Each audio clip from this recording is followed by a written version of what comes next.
Dear students, पिछले जो lectures थे वो NTA CTSP के, तो उनमें हम लोगों ने पढ़ा था कि LCM को हम लोगों ने डिस्कस किया था कि LCM हम लोग किस तरह निकालते हैं। तो हमने ये भी पढ़ा था कि LCM को हम दो तरीक़ों से निकालते हैं। एक हमारे पास तरीका होता है प्राइम फैक्टराइजेशन मेथड और दूसरा हमारे पास होता है डिवीजन मेथड। इनको हमने डिस्कस भी किया था और इनसे रिलेटेड क्वेश्चंस भी हमने किए थे।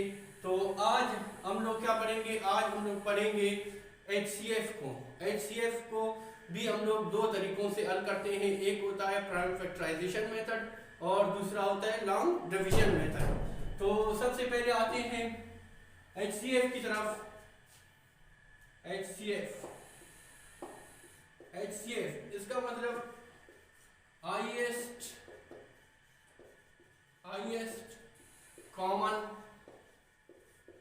Factor, highest common factor, Urdu में इसको आद्यासम बोलते हैं। और इसको सॉल्व करने के हमारे पास दो तरीके होते हैं। पहला जो तरीका होता है वो होता है prime factorization method. Prime factorisation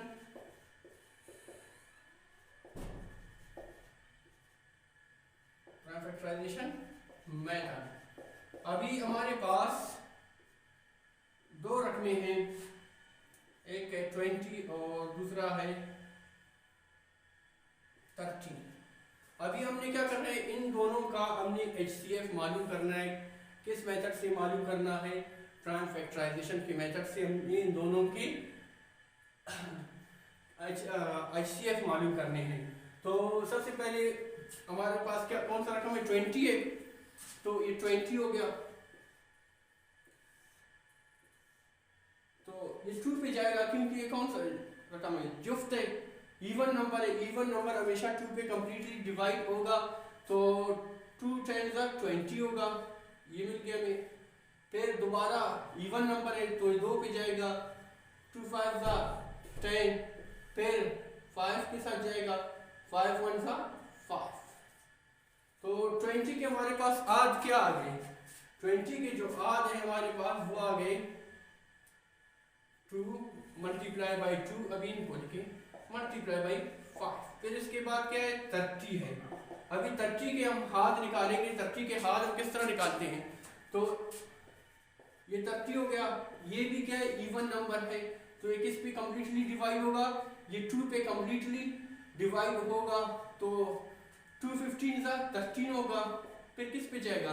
3 पे जाएगा, 3 5 15 और 5 1 5, ये हो गया। तो इसके आज क्या गए? 2 3 5, 2 मल्टीप्लाई बाई 3 मल्टीप्लाई बाई 5।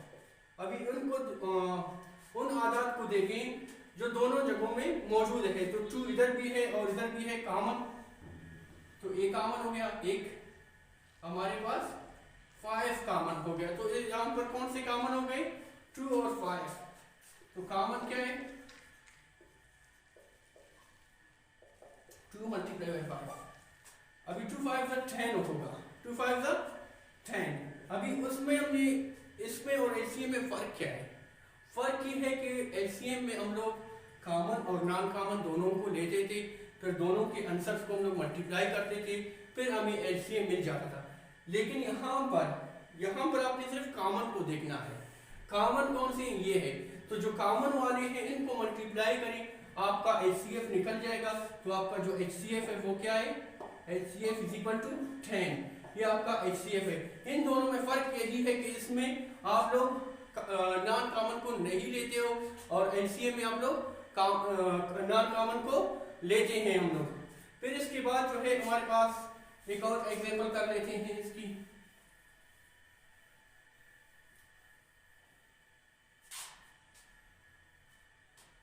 वो है 49 जोड़ 36 एंड 72। इन दोनों की क्या करनी है? आपने HCF निकालने हैं। तो पहला जो रकम है वो क्या है? 36 है। इसके आध निकालो, इसके आध क्या आ जाएंगे? 36 इवन नंबर है तो ये किस पर होगा?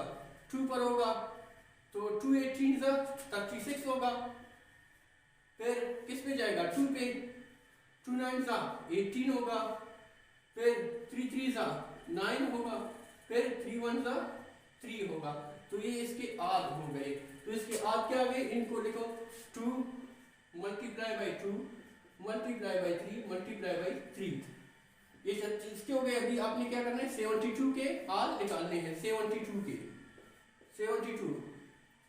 तो 2 को 72 के साथ डिवाइड करो, क्या आ जाएगा, 2 3 6 आएगा। 7 में 6 निकालो, 1 बचेगा, तो 2 नीचे आ जाएगा, 2 6 12।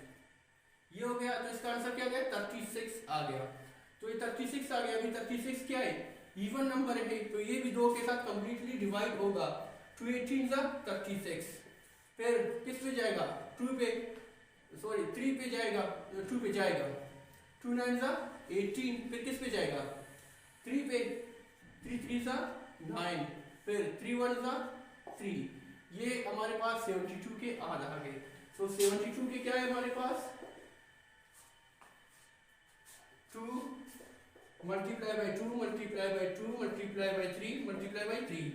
अभी जो इसका HCF डायरेक्ट अब मैं लिखता हूँ कि इसमें जो कॉमन वाले हैं वो लिखने हैं। 2 इधर भी, ये दोनों जगहों पर मौजूद है। ये 2 भी कॉमन है, ये 3 भी कॉमन है, और ये 3 भी कॉमन है। तो इनमें से एक 2 लिखो, इसमें से भी एक 2 लिखो, इसमें से एक 3 लिखो, और इसमें से एक 3 लिखो। अभी 2 2 4 4 3 12 12 3 36। तो इसका जो HCF है वो हमारे पास क्या है, HCF इसका 36 है। ये हमारा आंसर हो गया।